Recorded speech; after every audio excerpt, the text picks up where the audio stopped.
If you think movies today are edgy, you've clearly never stared down the savage, blood-splattered monsters that crawled out of the 1970s exploitation scene. This was the decade when directors blew past every moral line, censors panicked, and entire countries tried to erase these films from history. But why did some movies go so far? They got blacklisted everywhere. And which of these notorious shockers truly changed cinema forever? Stick around. Some of these titles are so wild, you'll wonder how they ever existed in the first place. The Last House on the Left, 1972. You want to talk about lines crossed? The Last House on the Left didn't just cross the line, it set it on fire and danced around the ashes. Wes Craven, back when nobody knew his name, served up a debut so raw, so ferocious, it basically invented the rape revenge subgenre. The plot? Two teenage girls are abducted on their way to a concert and subjected to pure hell by a gang of escaped convicts. The twist comes when their killers unknowingly seek refuge at the home of one of the girls' parents, who, when they find out, unleash a vengeance that makes even the killers look tame. This film made censors absolutely lose it. The British Board of Film Classification refused to even look at it in 1974, citing explicit and sadistic violence and humiliation. In America, many theaters simply pulled it from screens, while other countries locked it away for decades. Even legendary tough guy Quentin Tarantino admitted he couldn't sit through it back in the day. The only movie I couldn't handle and had to leave was at a drive-in in Tennessee. I was sitting on the gravel watching Last House on the Left. That's coming from a guy who put ear cutting and gimp suits on the map. Craven never expected the nuclear fallout. Reports of fainting, vomiting, and even heart attacks flooded in after early screenings. And yet, the controversy made it infamous, turning a low-budget horror flick into an enduring symbol of cinema's dark side. There's a reason people still debate this film. Is it art or just pure shock value? Either way, you'll never forget it, or want to watch it alone. I Spit on Your Grave, 1978. Even among hardened horror fans, I Spit on Your Grave is the line in the sand, the movie that divides the crowd and makes even seasoned gorehounds squirm. Camille Keaton stars as a young writer who's brutally assaulted and left for dead by a gang of local men. But she survives, and what follows is one of the most savage, unrelenting revenge rampages in film history. Director Mir Zarchi claimed he wrote the story after helping a real-life assault victim get to a police station, only to see how badly she was treated by the system. That righteous anger oozes from every frame. But critics and censors saw nothing righteous. Roger Ebert, never shy about a hot take, called it a vile bag of garbage and gave it 0 stars. In Britain, the movie was banned outright, caught up in the infamous video nasties panic. Australia, Norway, and Ireland, they all slammed the door. In the U.S., Zarchi had to self-distribute, renting theaters on his own and pocketing every dime.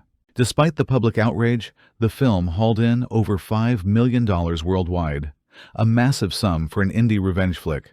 What sets this one apart? It never lets you off the hook. The violence is drawn out, personal, and there's no cheesy score or comic relief to soften the blows.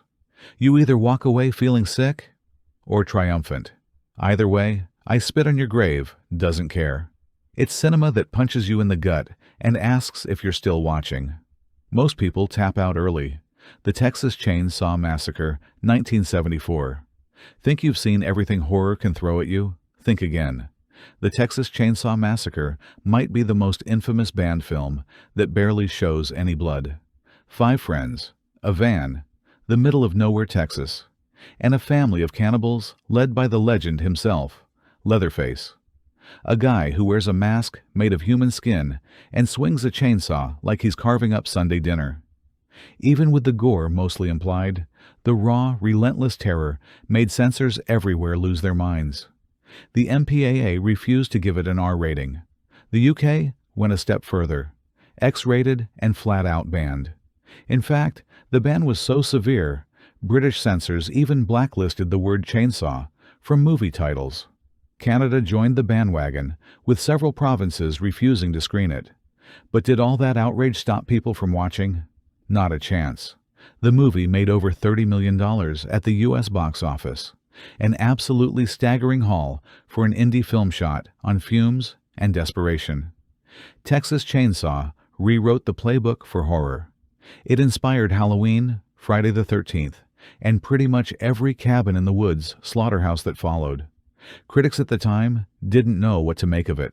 Some called it sick, others called it genius. But here's the thing. Once you hear that chainsaw rev up, you never forget it. And you never look at barbecue, or the Texas countryside, the same way again. The Incredible Torture Show / Blood-Sucking Freaks, 1976. What happens when you mix Grand Guignol stage gore with New York sleaze? You get Blood-Sucking Freaks, a movie so outrageous it needed 2 titles just to stay in circulation.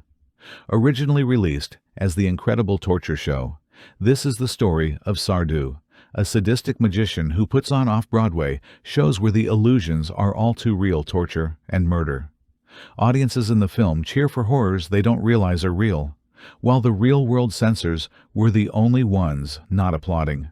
Director Joel M. Reed claimed it was a dark satire on greed, human trafficking, and the nature of spectacle. But let's be real. Most people showed up for the over-the-top violence, cannibalism, and depravity that made censors foam at the mouth. The MPAA handed it an X rating instantly, and theaters in the U.S. and abroad refused to screen it. The U.K. declared it an illegal video nasty, and Australia, New Zealand, and many others followed with outright bans. Midnight screenings, bootleg VHS tapes, and word of mouth gave it a legendary status among those seeking the forbidden fruit of exploitation cinema. Eli Roth would later do a commentary, calling it completely insane. And he wasn't wrong. Some say it's so over the top it veers into camp. Others argue it's just mean-spirited nastiness. Either way, the film has become a cult favorite for fans who want to see how far exploitation could go when nobody was paying attention, or maybe when everyone was trying not to look. Watch it if you dare. But don't say you weren't warned. Faces of Death, 1978. Ever heard of a movie so forbidden that just owning it was a criminal offense in some countries? That's Faces of Death. Marketed as a documentary, this VHS-era legend mashed up staged death scenes with actual newsreel tragedy, pushing the boundaries of taste and legality to the absolute limit. It's not just a horror film. It's the Rosetta Stone of 1980s playground rumors. Kids traded bootleg copies, whispered about real death on tape, and dared each other to watch it alone in the dark. Director John Allen Schwartz pitched it as an exploration of mankind's obsession with death, but censors saw straight through that. The UK made it a literal video nasty, illegal to possess, let alone distribute. Australia, New Zealand, Norway, and dozens of U.S. cities banned it outright. Retailers refused to stock it. Some jurisdictions wrote new laws just to keep it out of kids' hands. But as always, bans equal buzz. Underground screenings, midnight showings, and bootleg tapes sent the film's reputation into the stratosphere. The kicker? Most of it was faked. About 60% of the scenes were pure special effects, courtesy of Alan A1, who later worked on Scarface and Iron Man. But facts didn't matter. Faces of Death grossed over $35 million worldwide and cemented its place as the forbidden fruit of home video. Shock for shock's sake? Maybe. But it worked. Maybe a little too well. Snuff, 1976. Think marketing stunts today are wild? Try faking a murder just to sell tickets. Snuff is the ultimate exploitation hoax, the movie that tricked the world into believing it was a real snuff film. Originally shot in Argentina in 1971 under the title Slaughter, it was a bargain bin Manson family knockoff nobody cared about, until American distributor Alan Shackleton got involved. He tacked on a new ending, a staged, brutally realistic murder, then unleashed the rumor that it was all real. Cue media firestorm. Feminist groups picketed. Police and the FBI investigated. News headlines screamed about a real death caught on film. It was all a con, but it didn't matter. The public was hooked, theaters were raided, and snuff screenings got banned in multiple U.S. cities. In the UK, it became the ultimate video nasty, banned and prosecuted for obscenity, with an uncut release not seeing the light of day until 2003. The kicker? The hoax paid off. Shackleton spent around $11,000 shooting the fake ending, added it to the original $30,000 budget, and the movie grossed over $1 million, a huge return for something so low rent. Sure, the movie itself is trash, but Snuff's legacy is legendary. It proved controversy sells, blurred the lines between fiction and reality, and launched 1,000 urban legends. It's the reason your older cousin used to swear he knew a guy who'd seen a real Snuff film. Admit it, you're still wondering. The Devils, 1971. If you want to see a studio movie that blew up every taboo imaginable and still sends censors running for cover, look no further than The Devils. Directed by mad genius Ken Russell, this is the film that dared to turn real 17th century history into a fevered dream of religious hysteria, sexual repression, and state-sanctioned sadism. Oliver Reed stars as the doomed priest Urbain Grandier, accused of witchcraft by a convent of nuns in Loudun, France, led by Vanessa Redgrave in a performance that's equal parts haunting and unhinged. The result? Mass orgies, exorcisms, torture, and one infamous scene involving a crucifix and a nun that still sparks outrage. Warner Brothers panicked, slashing huge chunks out of the movie before release. Even with all the cuts, The Devils was banned, censored, or X-rated almost everywhere. The UK only allowed it after severe mutilation. The US did the same. The full, uncut version has still never been officially released. France, Italy, New Zealand, and other countries banned it for decades. Yet, beneath the scandal, critics and filmmakers slowly began calling it a masterpiece. Guillermo del Toro and Mark Kermode have both gone to bat for it. Del Toro called it as powerful, beautiful, hysterical, and wild as the very first time. The irony? For all its shock, The Devils pulled solid box office and now sits atop most wanted lists for film buffs everywhere. It's the classic they never wanted you to see, and maybe never will. Thriller, A Cruel Picture, 1973. Here's the revenge movie that's so rough, even Quentin Tarantino admits it shook him. And if you know Tarantino, that's saying something. Thriller, A Cruel Picture, or They Call Her One Eye, is the Swedish grindhouse epic that makes every other revenge flick look tame. The story follows Frigga, a mute young woman who's kidnapped, hooked on heroin, and forced into prostitution. But unlike most exploitation movies, the victim here becomes the ultimate avenger, learning martial arts and marksmanship to take out her tormentors one by one. Director Bo Arne Vibenius set out to make the most commercial crap possible after his first film tanked. Mission accomplished. The movie doesn't just break taboos, it bulldozes them. Hardcore adult inserts, shot for real, no fakes, grisly slow-motion violence, and a sense of cold, calculated payback that still feels unsettling today. Censors in Germany, Australia, and the US took one look and slammed the door. The uncut version was simply too much. But here's the wildest detail. Thriller didn't just inspire copycats, it influenced icons. Tarantino made Daryl Hannah watch it for Kill Bill prep, calling it one of the roughest movies I have ever seen. The tagline was no joke. The movie that has no limits of evil. Watch it, and you'll get why, even if you can't finish it. Not for the faint of heart, or anyone really. Ilsa, She-Wolf of the SS, 1975. How do you make a movie so infamous? Entire continents want to erase it from history. Easy. Mix Nazis, sadism, and the sleaziest script you can imagine. Enter Ilsa. She-Wolf of the SS, the film that became the godmother of Nazi exploitation. Diane Thorne stars as the titular Ilsa, a ruthless commandant at a Nazi death camp obsessed with proving women are tougher than men. That means twisted medical experiments, torture, and every shock tactic in the grindhouse playbook. This wasn't some big studio release. It was shot cheap on leftover sets from the comedy Hogan's Heroes of all things. Funded with Canadian tax shelter money and released to American grindhouses in 1975, it made over $2 million on a budget of $150,000. But from the moment it premiered, censors pounced. Australia, Germany, New Zealand, and more banned it outright. The UK refused any certification. Even crew members tried to get their names removed after the backlash. Yet controversy is a ticket to cult status. Ilsa spawned sequels, imitators, and became the stuff of legend. Critics called it garbage, activists called it dangerous. But for exploitation fans, it's foundational. The wildest part? All the outrage made it one of the most profitable exploitation flicks ever. Sometimes, bad taste pays. Literally. Gestapo's Last Orgy, 1977. Italy's exploitation industry in the 70s? Total Wild West. Nobody pushed boundaries further. Gestapo's Last Orgy is the film that took Nazi-ploitation to grotesque new extremes. The plot? A fake Nazi camp where women are subjected to torture, assault, and twisted experiments by SS officers.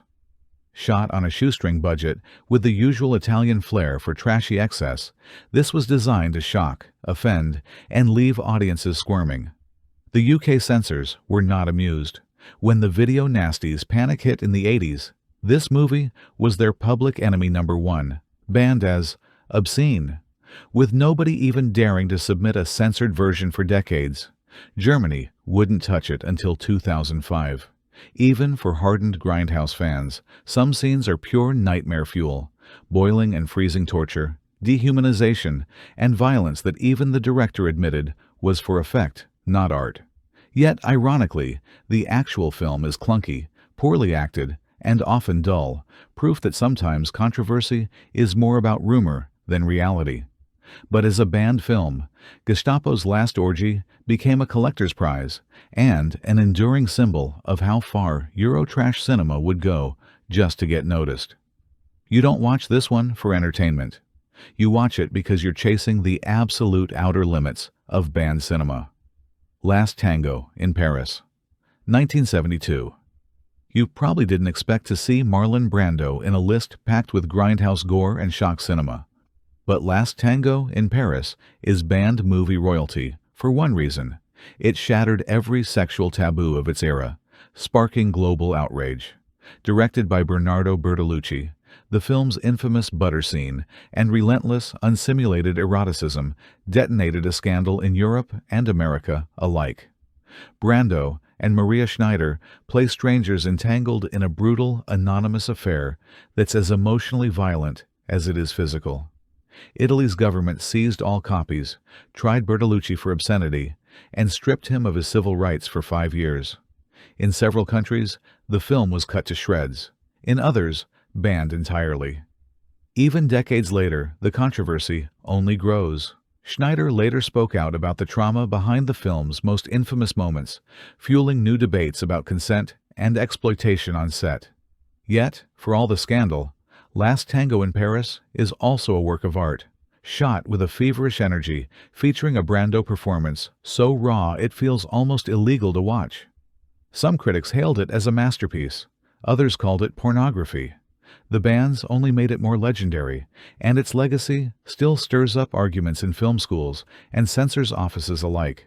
It's not gore, but it's every bit as transgressive and every bit as unforgettable. SS Experiment Camp, 1976. No list of banned exploitation is complete without another round of Nazi-exploitation. SS Experiment Camp is the Italian gutter classic, so obsessed with taboo. Even the posters were too much for some countries, depicting a half-nude woman strapped to a lab table as SS officers loom. The plot is Exploitation 101. Female prisoners are subjected to twisted medical experiments in a fake Nazi death camp, all shot on sets that look like leftovers from a high school play. British censors took one look and noped out, banning it outright under the Obscene Publications Act, where it stayed for nearly 30 years. Australia, New Zealand, and much of Europe followed suit, citing sexual violence and graphic imagery.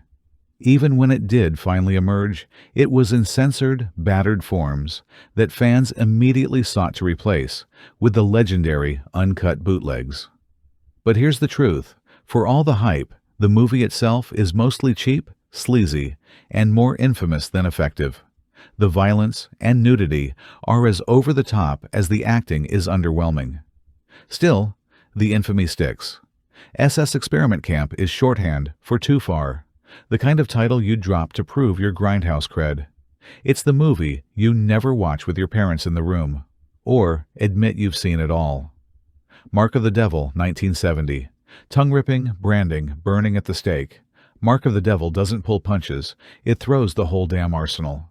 Billed as positively the most horrifying film ever made, this Austrian-German co-production capitalized on the real-life witch trials of 18th century Europe. What set it apart? The gore. Special effects were shockingly realistic for the era, including that infamous scene where a woman's tongue is yanked out, enough to make even the toughest horror fans wince. The distributor went full carnival, handing out vomit bags to audiences, running V for Violence ads, and promising guaranteed sickness. It worked. People lined up for the shock, and the movie raked in over $2 million in the U.S., an insane haul for a European import. But censors cracked down hard. The U.K. banned it theatrically at first, then only allowed it after Savage cuts. Germany kept it blacklisted until 2016, making it only the second film after the Texas Chainsaw Massacre to get unbanned there. The legend stuck. Even today, Mark of the Devil is a rite of passage for horror heads, a historical relic that proves sometimes the grossest movies draw the biggest crowds. Watch with friends, if you want to keep them. Blackula, 1972.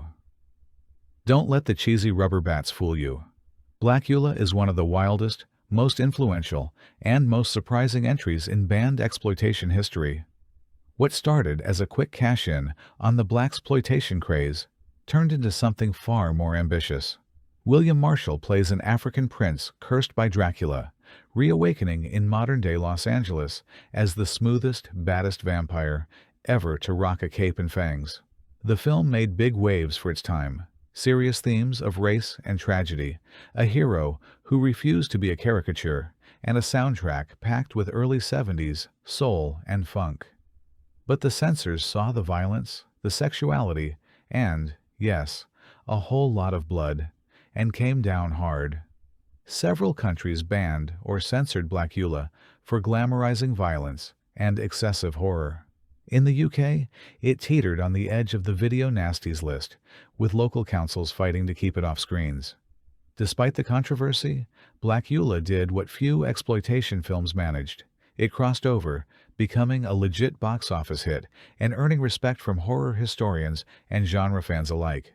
It's proof that even in the gutter, you can make history. And you better believe that Coffin's got room for a sequel. Women in Cages, 1971. Step into the jungle and leave your conscience at the door. Women in Cages is Jess Franco's notorious entry into the women in prison genre, one that made even Grindhouse fans squirm. The premise? It's as barebones and brutal as it gets. A remote South American prison camp run by sadistic guards, where female inmates endure torture, humiliation, and every imaginable exploitation trope. Pam Grier stars as the ruthless warden, delivering a performance that's both terrifying and oddly magnetic. But what really set this film apart and got it banned across continents was its relentless onslaught. There's no backstory, no sympathy, no sense of hope. Just 90 minutes of escalating misery. Franco shot it on a shoestring in the Philippines with non-actors and rundown army barracks.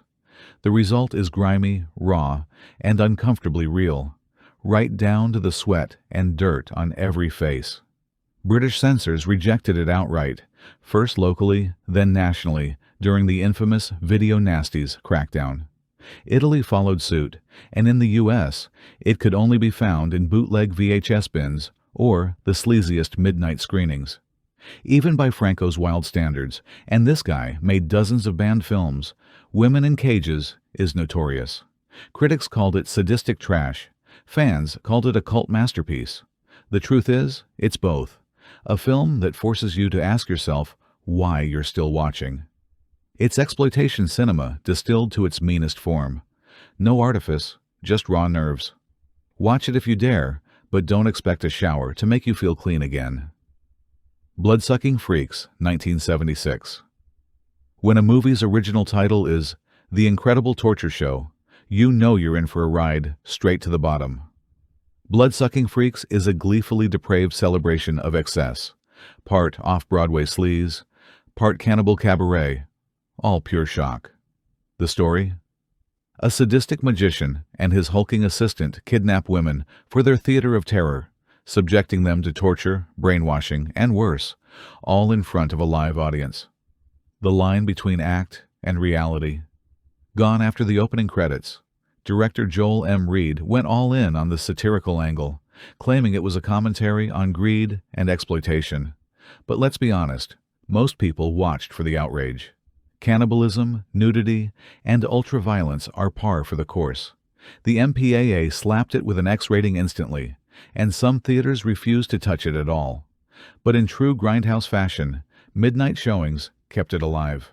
Trauma eventually scooped up the rights, and even horror director Eli Roth recorded a commentary, arguing that its social commentary is hidden in the filth, if you squint. Banned in the UK, pilloried in the US, and still infamous today, Bloodsucking Freaks became the forbidden fruit of the VHS era. Even Reed later joked that people only remembered it because it's just so nuts.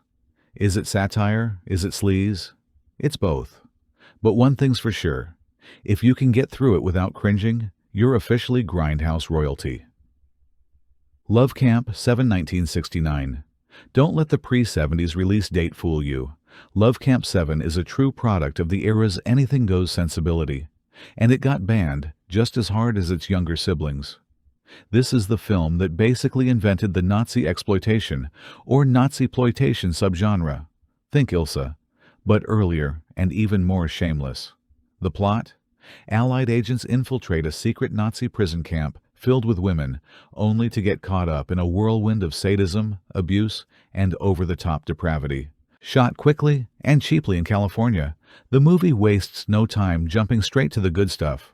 Prisoners tormented, guards cackling, and so much nudity you'd think it was sponsored by an underwear company. The UK censors didn't see any camp value here. They slapped it with an outright ban, both theatrically and on video, for decades.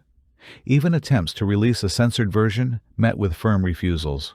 Other countries followed suit, and the U.S. only ever saw it in backroom VHS rental shops and the darker corners of late-night cable. Despite or because of all the controversy, Love Camp 7 became a cult legend, a sort of secret handshake for Eurotrash and grindhouse fans. Is it offensive? Completely. Is it watchable? That's up for debate. But its impact is undeniable. Without this movie, there's no Ilsa, no wave of Nazi camp knockoffs, and maybe no video nasty era as we know it. Sometimes, being first means being the most infamous. Salo, or the 120 Days of Sodom, 1975. If you think you've got a strong stomach, Salo will test every limit you've got, and then some. Pier Paolo Pasolini's adaptation of the Marquis de Sade's ultimate work of depravity isn't just another exploitation flick. It's a relentless, high-art descent into fascist hell. Set in the dying days of Mussolini's Italy, the film follows a group of wealthy sadists as they kidnap, torture, and systematically destroy a group of teens for their own amusement. No shock is spared. Torture, humiliation, forced degradation. Pasolini shot it with the cold detachment of a documentarian, making the atrocities all the more brutal. Censors worldwide hit the panic button. Italy seized and banned it. France, Australia, New Zealand, and Britain did the same. The U.S. only got heavily censored versions, and even those faced court challenges. It wasn't just the violence. Salo was denounced for its political message, its bleakness, and its refusal to let viewers off the hook. To this day, Salo is held up as both a masterpiece and a monster. Banned, dissected, debated. Critics either call it the most important anti-fascist film ever made or the most disturbing movie in history. Either way, It's the final boss of banned cinema. Sit through all 116 minutes, and you'll never forget it, or ever want to see it again. Fight for Your Life, 1977. Ever wonder how far a movie has to go before it's too much, even for Grindhouse? Fight for Your Life found that edge, and then drove straight over it. This isn't just a home invasion thriller, it's a racially charged powder keg that Hollywood still refuses to touch. The setup: 3 escaped convicts, each more vile than the last, take a black minister and his family hostage. What unfolds is a relentless barrage of racist abuse, torture, and violence, pushing every social and cinematic boundary. Director Robert A. Endelson made it clear. He didn't care about critics, just the audience's raw, visceral reaction. And did he get it? Censors went ballistic. The British Board of Film Classification refused it a certificate in 1981, and the movie was yanked off UK VHS shelves during the Video Nasties crackdown. In the US, many theaters wouldn't screen it, and other countries banned it outright, citing racial violence and explicit content. Quentin Tarantino called it one of the ugliest, meanest exploitation films he's ever seen. But beneath the brutality, there's an honesty to Fight for Your Life. It doesn't sugarcoat, and it never lets the audience get comfortable. Endelson stood by his work, saying, "I'm proud of it. I'm not embarrassed, and I'm not ashamed. It's a movie that dares you to keep watching, even as it dares you to walk away." If you want to know where the limits of 1970s exploitation really were, start here. Caligula, 1979. If you thought Roman orgies were just a joke for bad sitcoms, Caligula turns that punchline into an X-rated fever dream. What started as a serious historical epic, backed by real stars like Malcolm McDowell, Helen Mirren, and Peter O'Toole, quickly spiraled into the wildest sex and blood circus ever unleashed by a respectable studio. The culprit? Penthouse founder Bob Guccione, who took over from director Tinto Brass, secretly filmed hardcore scenes after hours and jammed them right into the final cut, without telling the actors. The result is a movie so notorious, everyone involved either sued or disowned it. McDowell called it a pile of crap. Mirren, somehow the most forgiving, said, "There's a really great movie about Rome in there. Somewhere." Critics howled, censors panicked. Caligula was banned outright in Canada, Australia, and several European countries. In the US and UK, only hacked-down versions were allowed anywhere near theaters, and the uncut print became a legend among collectors and underground cinema hounds. But here's the kicker. All that chaos made Caligula a hit. On a $17.5 million budget, it grossed over $23 million in the U.S. alone, a massive feat for an adults-only epic. The film is still banned or heavily censored in parts of the world, but its reputation as the dirtiest big-budget movie ever made isn't going anywhere. Watching it is a rite of passage, equal parts spectacle, disaster, and, depending on who you ask, maybe a little bit of genius. Pink Flamingos, 1972. How filthy can a film get before it becomes legend? John Waters' Pink Flamingos answers with a cackling, neon-haired middle finger. The plot is barely there. Divine, the iconic drag queen, battles a twisted couple for the title of filthiest person alive. But the real story is the parade of taboos, animal cruelty, public indecency, and yes, that infamous scene where Divine eats dog poop. Real, unsimulated, and permanently burned into the nightmares of anyone who's seen it. Banned almost everywhere for gross indecency, Pink Flamingos didn't just cross the line. It practically erased it. Cops raided screenings, projectionists were arrested, and censors from Australia to Norway slapped on bans that lasted decades. Even in the U.S., it was underground for years, building a cult via midnight shows and word of mouth. Yet, over time, the very qualities that got it banned turned it into an icon. The film landed a spot in the National Film Registry and earned Waters a place among America's most subversive directors. What's wild is how much fun Pink Flamingos is, if you can stomach it. Waters once said, "It's still alarming, still confusing, still kind of frightening, but it's joyous too." In a weird way, the movie is a celebration of freedom. Artistic, sexual, and personal. You won't forget it. You might not forgive it. But you'll know you've seen something truly one of a kind. Caged Heat, 1974. What do you get when a future Oscar-winning director cuts his teeth on women in prison sleaze? A classic that's both trashy and oddly brilliant. Caged Heat was Jonathan Demme's first film, a rollicking tale of female inmates battling a sadistic warden and her pervy doctor in a hellhole asylum. Shot in abandoned LA asylums on a shoestring for Roger Corman, it's packed with every exploitation trope you can think of. Catfights, sadism, shower scenes, and the kind of wild, anarchic energy that you only get when nobody expects to win an award. But unlike many of its peers, Caged Heat has a knowing wink. The script is sharper, the characters funnier, and the action so over the top it feels almost like a parody, though not so much that censors saw the joke. The UK slapped it with bans and heavy cuts, while even in the US, it was relegated to the grindhouse circuit before gaining new life on VHS. Yet the film pulled in about $2 million on a $180,000 budget, a massive hit for the Corman factory. Critics called it campy, wild, and, in the case of Francis Ford Coppola, one of the best exploitation films ever made. Demme even edited it himself under a fake name because they couldn't afford a real editor. The result? A movie that's rough, fast, and unapologetically fun, an essential artifact from the golden age of cinematic bad behavior. Dawn of the Dead, 1978. Most banned films get the axe for sex and sadism. Dawn of the Dead got it for going all in on zombie carnage.